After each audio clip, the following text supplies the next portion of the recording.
Mr. Speaker, today I rise to honor and celebrate the recent recognition of one of Nebraska's preeminent banks and a pillar of the community it serves, First National Bank Omaha, better known as FNBO.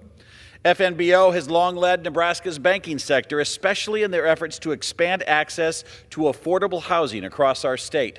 By engaging with local communities, listening to stakeholder feedback, and leveraging the Federal Home Loan Bank of Topeka's affordable housing program, FNBO has become a driving force in promoting home ownership across Nebraska. Their dedication was recently recognized when FNBO was named Federal Home Loan Bank of Topeka's overall Housing Champion of the Year. Along with the honor, they received a $5,000 reward, which is going to the Nebraska Housing Developers Association.